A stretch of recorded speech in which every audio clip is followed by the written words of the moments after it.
মুক্তিযুদ্ধের সময় বুদ্ধিজীবী সহ অসংখ্য নারী পুরুষকে হত্যার জন্য গঠিত কিলিং স্কোয়াড আলবদর বাহিনীতে যুক্ত থাকার কথা স্বীকার করেছেন জামায়াতের আমির মতিউর রহমান নিজামী।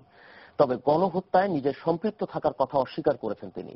ধানমন্ডির সেফ হোমে জিজ্ঞাসাবাদের সময় নিজামী কথা বলেন বলে জানিয়েছেন তদন্ত কর্মকর্তা এম সানাউল হক। তবে নিজামীর আইনজীবীর দাবি, জিজ্ঞাসাবাদে নিজামী কিছুই বলেননি। রাজীব ঘোষকে সাথে নিয়ে রিপোর্ট করছেন পারভেজ রেজা।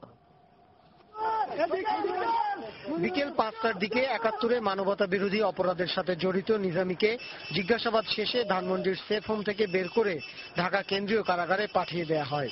এরপর মামলার তদন্ত কর্মকর্তা সাংবাদিকদের জানান, নিজামীকে ৭১-এর সময়ের বিভিন্ন ছবি দেখানো হয়েছে। আলবদর বাহিনীর সাথে তার সম্পৃক্ততার প্রমাণস্বরূপ দৈনিক সংগ্রামের পেপার ক্লিপিং, পাকিস্তান থেকে প্রকাশিত বই দেখানো হয়। উনি স্বীকার করেন যে তখন গণহত্যা হয়েছিল, ওই সময়ে নারী ধর্ষণ হয়েছিল, নারী নির্যাতন হয়েছিল।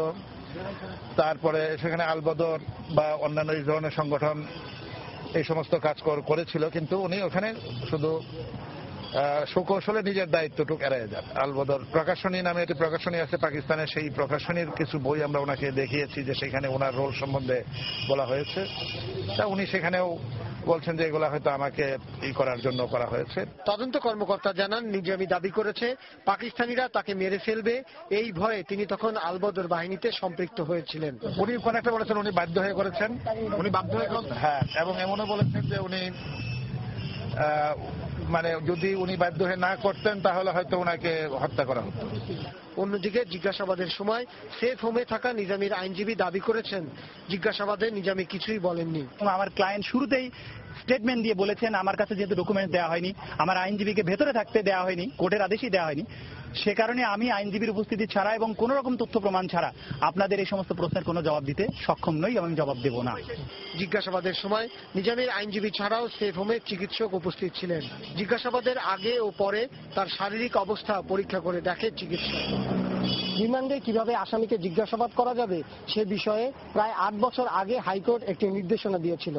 যাতে বলা হয়েছিল কারাগারের অভ্যন্তরে কাচের ঘরের মধ্যে আসামিকে জিজ্ঞাসাবাদ করা যাবে এবং সেখানে উপস্থিত থাকবে আসামি পক্ষের আইনজীবীরা। বাইরে থেকে তারা অবলোকন করবেন আসামিকে নির্যাতন করা হচ্ছে কিনা। এতদিন হাইকোর্টের সেই নির্দেশনা কেউই মানেননি।